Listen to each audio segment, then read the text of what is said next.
In the last session, we discussed about the acceleration due to gravity.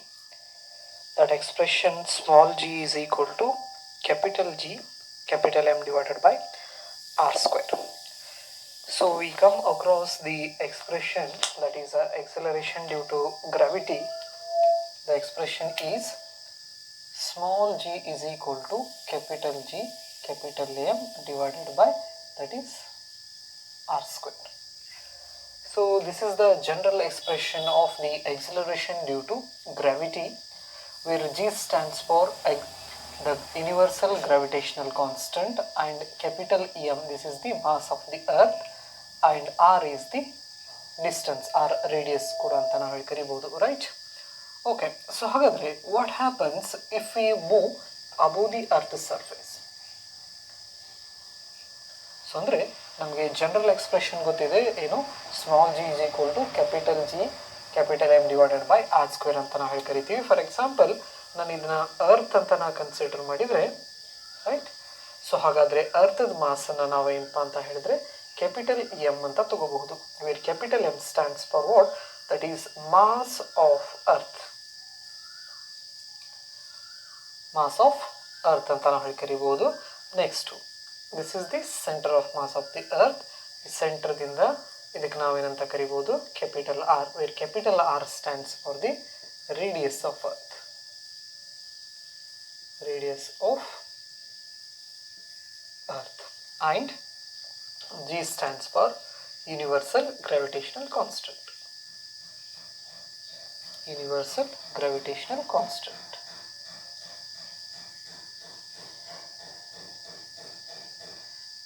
Universal gravitational constant ಅಂತ ನಾವು ಹೇಳಿ ಕರಿಬಹುದು. Okay, ಇದನ್ನು last ಎಕ್ಸ್ಪ್ರೆಷನ್ಸ್ದಲ್ಲಿ ನಾವೇನಪ್ಪ ಅಂತ ಹೇಳಿದರೆ ಡಿಸ್ಕಷನ್ಸನ್ನು ಮಾಡಿದ್ದೀವಿ ಲಾಸ್ಟ್ ಸೆಷನ್ಸ್ದಲ್ಲಿ.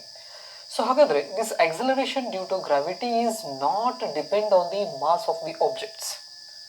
ಸೊ ಅಂದರೆ ನಾವು ಅರ್ತ್ ಸರ್ಫೇಸ್ ಮೇಲ್ಗಡೆ ಏನಪ್ಪ ಅಂತ ಹೇಳಿದರೆ ಮಾಸ್ ದೊಡ್ಡದರೇ ಇರಲಿ ಅಥವಾ ಮಾಸ್ ಸಣ್ಣದರೇ ಇರಲಿ, ಇವ್ರ ಮೇಲ್ಗಡೆ ಆ್ಯಕ್ಟ್ ಆಗ್ತಕ್ಕಂತಹ ಸ್ಮಾಲ್ ಜಿ ಏನಪ್ಪ ಅಂತ ಹೇಳಿದರೆ ಒಂದೇ ಆಗಿರ್ತೈತಿ, ಕಾನ್ಸ್ಟೆಂಟ್ ಆಗಿರ್ತೈತಿ. Because the acceleration due to gravity is not depends on the masses of the objects.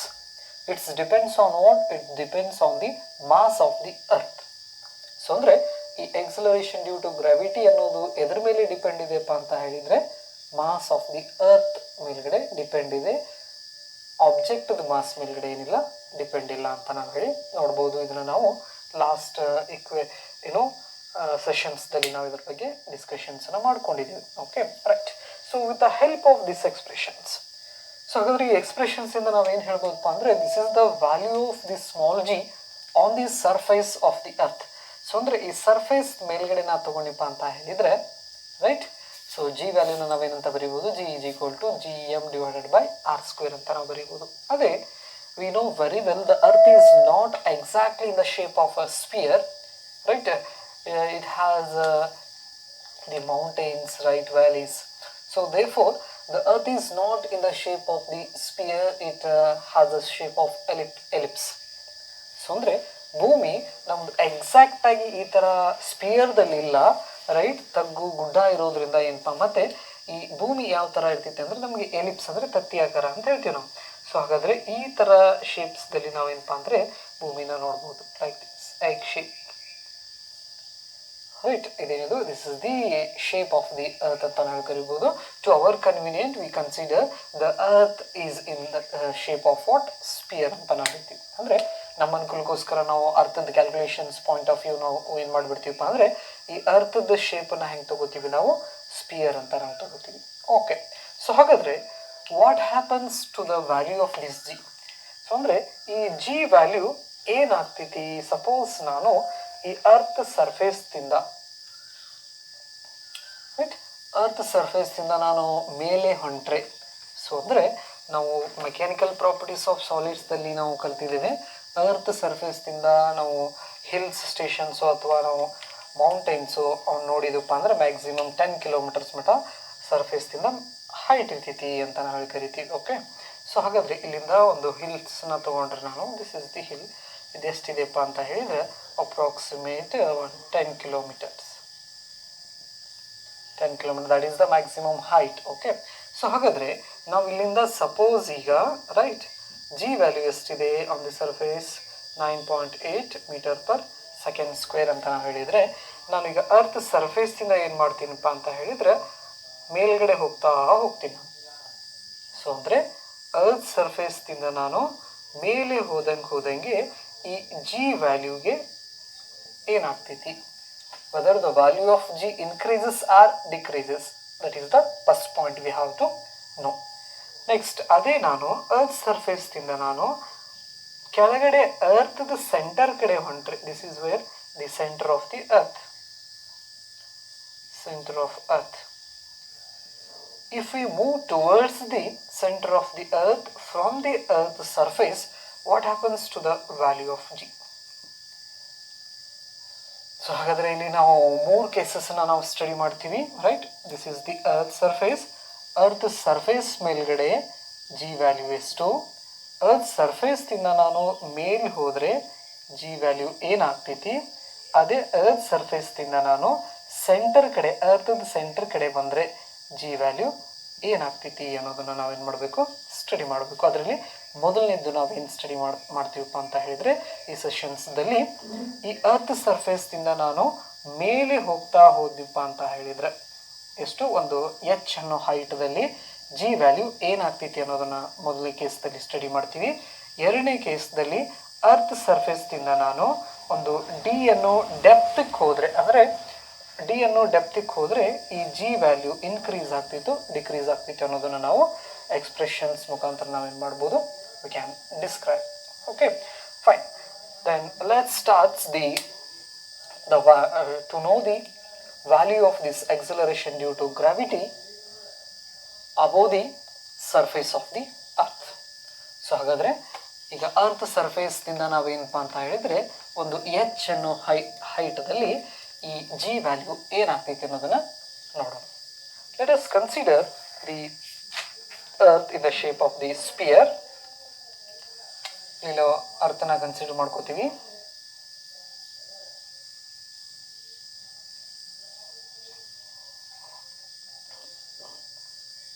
Earth, ಹಾಗಾದರೆ ಇದನ್ನು ನಾವೇನಂತ ಕರಿಬೋದು, this is the centre of the earth. ಈ ಸೆಂಟರ್ದಿಂದ ಸರ್ಫೇಸಿಗೆ ಇರ್ತಕ್ಕಂಥ ಡಿಸ್ಟೆನ್ಸನ್ನು ನಾವು ಕ್ಯಾಪಿಟಲ್ ಆರ್ ಅಂತ ನಾವು ಹೇಳಿ ಕರಿಬೋದು, right. Capital R is radius of earth.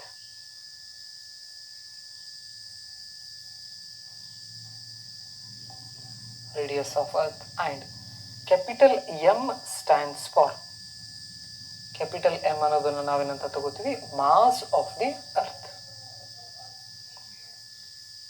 Mass of the earth. Okay, ಹಾಗಾದರೆ ಈಗ ಆಬ್ಜೆಕ್ಟ್ಸ್ನ ನಾವೇನಪ್ಪ ಅಂತ ಹೇಳಿದರೆ ಎಲ್ಲಿ ತಗೋತೀವಿ, ಪಾಯಿಂಟ್ ಪಿನ ನಾ ಎಲ್ಲಿ ತಗೋತೀನಪ್ಪ ಅಂತ ಹೇಳಿದರೆ, ಪಾಯಿಂಟ್ ಪಿನ ಈ ಅರ್ತ್ ಸರ್ಫೇಸ್ದಿಂದ ಒಂದು ಹೈಟ್ ಎಚ್ ಹೈಟ್ದಲ್ಲಿ, ಎಷ್ಟು ಹೈಟ್ದಲ್ಲಿ, ಎಚ್ ಹೈಟು, ಎಲ್ಲಿಂದ ಇದು ಈ ಅರ್ತ್ ಸರ್ಫೇಸ್ದಿಂದ ಈ ಪಾಯಿಂಟ್ ಪಿ ಇರ್ತಕ್ಕಂತಹ ಪಾಯಿಂಟ್ ಪಿ ಇರ್ತಕ್ಕಂಥ ಹೈಟ್ ಎಷ್ಟು, ಎಚ್. ಓಕೆ, ಅದೇ ಅರ್ತ್ ಸರ್ಫೇಸ್ದಿಂದ ಸೆಂಟ್ರಿಗೆ ಇರ್ತಕ್ಕಂತಹ ಲೆಂತ್ ಎಷ್ಟು, ದಟ್ ಈಸ್ ರೇಡಿಯಸ್ ಅಂತ ನಾವು ಕರಿತೀವಿ. ಹಾಗಾದರೆ from centre of the earth to the point P has a distance, it has a distance R plus H. ಅಂದರೆ ಈ ಅರ್ಥದ ಸೆಂಟರ್ದಿಂದ ಈ ಪಾಯಿಂಟಿಗೆ ಪಿ ಇರ್ತಕ್ಕಂತಹ ಡಿಸ್ಟೆನ್ಸನ್ನು ನಾವೇನಂತ ಬರಿಬೋದು, ಆರ್ ಪ್ಲಸ್ ಎಚ್ ಅಂತ ನಾವು ಬರಬಹುದು. where r plus h is that is the distance between the point P and the center of the earth, capital R. Okay, h is, this is the height of point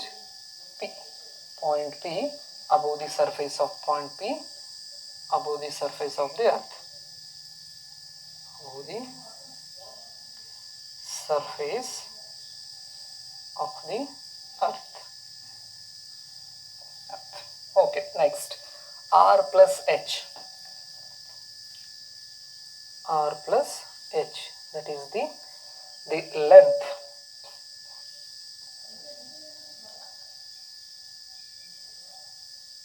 length from center of earth to point P. Point P. Center of the earth to point P ಅಂತ ನಾವು ಹೇಳ್ಬೋದು. Okay, so ಹಾಗಾದರೆ we have ಏನು ಗೊತ್ತಿದೆ ನಮಗೆ? We have ನಮ್ಮ ಕಡೆ formula ಇದೆ ಏನು? On the surface the value of G is equal to capital G capital M divided by R square.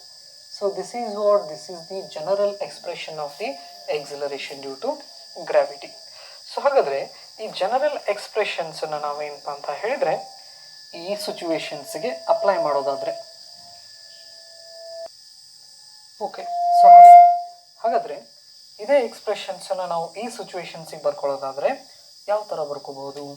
Right, small G ಬರ್ಕೊಂಬಿಡ್ರಿ. ಏನಪ್ಪ ಅಂತ ಹೇಳಿದರೆ that is the acceleration due to gravity of the point A. Right, ಇಲ್ಲಿ point ಇದೆ, P ಅನ್ನೋದು point ಅಂತ ತೊಗೊಂಡ್ರೆ ನೀವು ಬೇಕಂದರೆ ಇವಕ್ಕೆ ಹೆಸರನ್ನು ಕೂಡ ಕೊಟ್ಕೋಬಹುದು. ಇದನ್ನು ಎ ಪೊಸಿಷನ್ ಅನ್ಬೋದು, ಇದು ಬಿ ಪೊಸಿಷನ್ ಅಂತ ನಾವು ಕರಿಬೋದು. Okay, right. ಸೊ ಹಾಗಾದರೆ this is the acceleration due to gravity at point B ಅಂತ ನಾವು ಹೇಳಿ ಕರಿಬಹುದು. Acceleration due to gravity at, this is acceleration due to gravity at B. So ಹಾಗಾದರೆ ಎಟ್ ಬಿ ದಲ್ಲಿ ನಾವು ಏನಂತ ಬರೀಬೋದು? ಈ ಪಾಯಿಂಟ್ದಲ್ಲಿ acceleration due to gravity G is equal to G M divided by R square ಅಂತ ನಾವು ಹಾಕೋಬೋದು. ಅದೇ acceleration due to gravity at P, acceleration due to gravity at A. So ಹಾಗಾದರೆ ಎಟ್ ಎದಲ್ಲಿ ಎಕ್ಸಲರೇಷನ್ ಡ್ಯೂ ಟು ಗ್ರಾವಿಟಿನ ಹೆಂಗೆ ಬರಿಬೋದು? Small G is equal to, okay, capital G is the universal gravitational constant. Fine. Next, capital M is the mass of the earth. ಈ ಕೇಸ್ದಲ್ಲೂ ಕೂಡ mass of the earth ಏನಾಗೋದಿಲ್ಲ, change ಆಗೋದಿಲ್ಲ. Mass of the earth is M. Okay, right, divided by R square ಅಂದರೆ that is the distance from the centre to the point A ಅಂತ ಹೇಳಿ ಕರಿತೀವಿ. ಹಾಗಾದರೆ ಸೆಂಟರ್ನಿಂದ ಪಾಯಿಂಟ್ ಎಗೆ ಎಷ್ಟು ಡಿಸ್ಟೆನ್ಸ್ ಇದೆ ಇಲ್ಲಿಂದ ಇಲ್ಲಿಗೆ ಅಂದರೆ R plus H, that is R plus H whole square. This is equation number 2. Right, ನಾವು equation this is for gravitation some height H ಅಂತ ಹೇಳಿ ಕರಿಬೋದು. ಈಗ equation 2 divided by equation 1, equation 2 divided by equation 1. So ಹಾಗಾದರೆ equation 2 ಏನಿದೆ?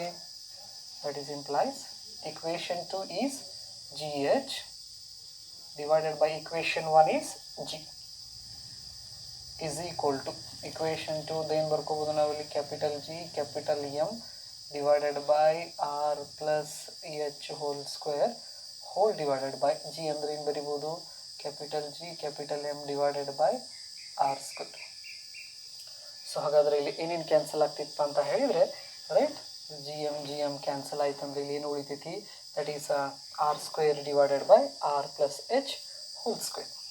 Before we get here, G H divided by G is equal to R square, ಮೇಲ್ಗಡೆ ಹೋದರೆ divided by ಇಲ್ಲಿ ಏನು ಉಳಿತೈತಿ? R plus H whole square. We can write this equation. This is G H divided by G is equal to ಏನು ಬರಿಬೋದಪ್ಪ ಅಂದರೆ R divided by R plus H whole square ಅಂತ ನಾವು ಬರ್ಕೋಬಹುದು.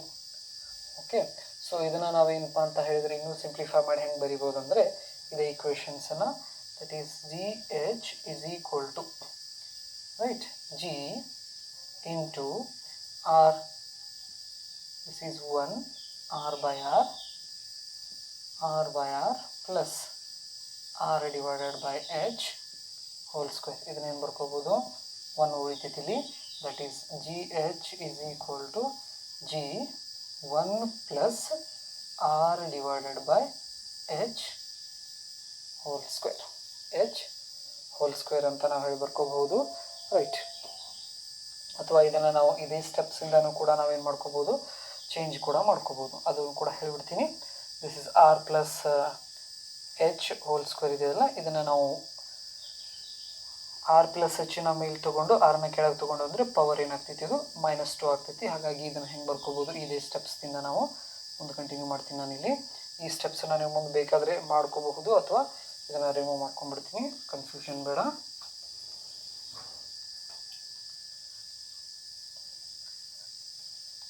ಓಕೆ, ಸೊ ಹಾಗಾದರೆ ಇದೇ ಇಕ್ವೇಷನ್ಸ್ನ ಹೆಂಗೆ ಬರ್ಕೋತೀನಿ ಇಲ್ಲಿ, G H divided by G is equal to R plus H divided by R to the power +2 ಇದ್ದಿದ್ದಲ್ಲಿ ಏನಾಗ್ತೈತಿ ಈಗ -2 +2 ಇದ್ದಿದ್ದು -2. ಇವಾಗ ನಾವೇನು ಬರ್ಕೋಬೋದು ಈಕ್ವೇಷನ್ಸನ್ನ ನಾನು, that is G H divided by G is equal to 1 plus H divided by R to the power -2 ಅಂತ ನಾವೇ ಕರಿಬೋದು. ಸೊ ಹಾಗಾದರೆ here expanding the right hand terms binomically and neglecting the square sign, the higher powers of this h divided by r. So ಈ right hand side ಏನಿದೆಯಲ್ಲ, ಈ right hand ಸೈಡನ್ನು ನಾವು binomial expressions ಏನಿದೆಯಲ್ಲ, that is a plus b raised to n, that is equal to nc0 a to the power n plus nc1 a to the power n minus 1 into b plus nc2 a to the power n minus 2 into b square ಏನಿದೆಯಲ್ಲ, binomial ಎಕ್ಸ್ಪ್ರೆಷನ್ಸ್ನಿಂದ ನಾವೇನಪ್ಪ ಅಂತ ಹೇಳಿದರೆ, ಇದನ್ನು ನಾವು R H S ಏನಿದೆಯಲ್ಲ, ಈ R H ಎಸ್ಸನ್ನು ನಾವೇನು ಮಾಡಬೇಕು, ಎಕ್ಸ್ಪ್ಯಾಂಡ್ ಮಾಡ್ಕೊಂಡ್ಬಿಟ್ಟು ಈ ಎಚ್ ಡಿವೈಡೆಡ್ ಬೈ ಆರ್ ಏನಿದೆಯಲ್ಲ, ಇವು ಕುರಿದು ಹೈಯರ್ ಪವರ್ಸನ್ನು, ಹೈಯರ್ ಆರ್ಡರ್ಸನ್ನು ನಾವೇನು ಮಾಡ್ಕೊಂಡ್ಬಿಡ್ತೀವಿ, ನೆಗ್ಲೆಕ್ಟ್ ಮಾಡ್ಕೊಂಡ್ಬಿಡ್ತೀವಿ. Because when we get the H divided by R, the value of this H divided by R is very much less than 1. Therefore, we neglect the higher orders of this h divided by r. ಬೇಕಂದ್ರೆ ನೀವು ಒಂದು line ಬರ್ಕೊಂಡ್ಬಿಡ್ಬೋದು, expanding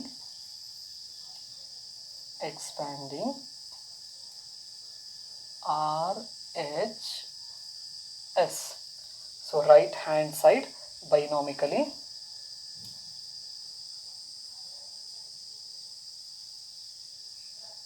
so expanding RHS binomically and neglecting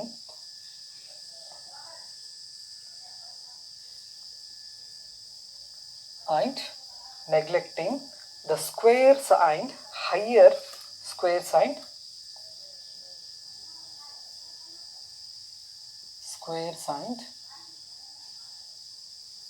higher order of square sign, higher order ಅನ್ನೋದು ಅಥವಾ higher powers of h by r.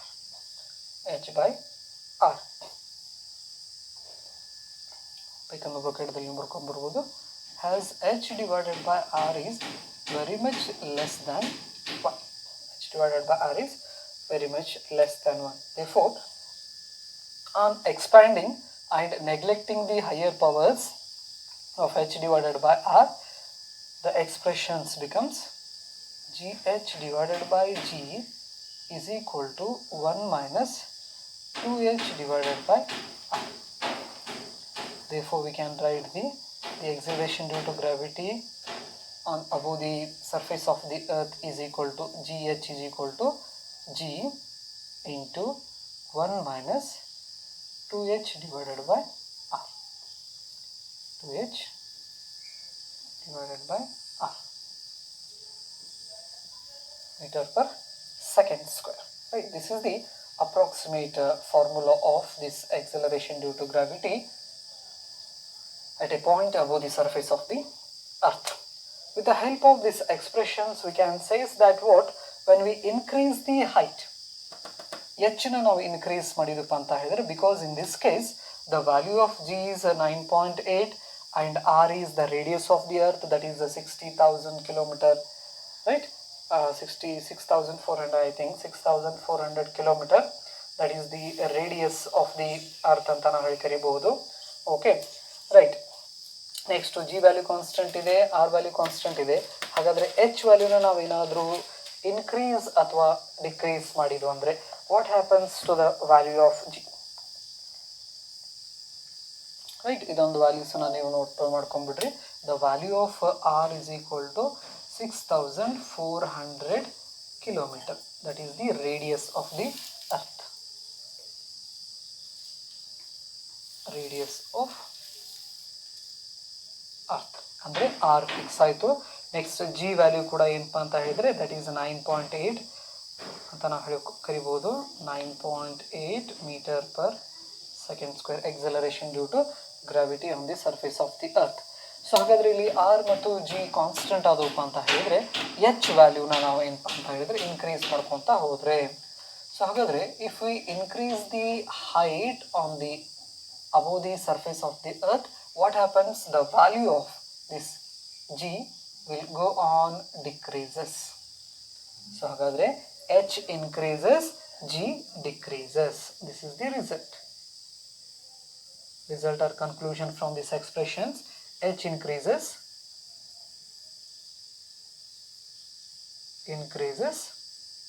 g decreases. G decreases ಅಂತ ನಾವು ಹೇಳ್ಬೋದು. Right. So ಹಾಗಾದರೆ ಈ ರಿಸಲ್ಟ್ಸನ್ನ ನಾವು ಲಾಸ್ಟ್ ಟೈಮ್ದಲ್ಲಿ ಏನಪ್ಪ ಅಂತ ಹೇಳಿದರೆ ಈಕ್ವೇಷನ್ಸ್ ಇಸ್ ದ ರಿಸಲ್ಟ್ ಇದನ್ನು ಬರ್ಕೋರಿ. ಓಕೆ. ಸೊ ಹಾಗಾದರೆ ಫೈನಲ್ ಎಕ್ಸ್ಪ್ರೆಷನ್ಸ್ ನಾವೇನಂತ ಹೇಳ್ಬೋದು, G H equal to G into 1 - 2h divided by R. ಇದೇನಿದು, this is the value of G at a point P. This point P is on the above the surface of the earth. ಸೊ ಹಾಗಾದರೆ earth surface ಮೇಲ್ಗಡೆ ಸ್ವಲ್ಪ ಹೈಟ್ದಲ್ಲಿ point P ಇದೆ. ಆ point P ಅಂದರೆ ಸರ್ಫೇಸ್ದಿಂದ ನಾವು ಮ್ಯಾಲೆ ಹೊಂಟಿವಪ್ಪ ಅಂತ ಹೇಳಿದರೆ ಜಿ ವ್ಯಾಲ್ಯೂ ಏನಾಕೊಂತ ಹೋಗ್ತೈತಿ, ಡಿಕ್ರೀಸ್ ಆಕೋಂತ ಹೋಗ್ತೈತಿ ಅಂತ ನಾವು ಹೇಳಬಹುದು.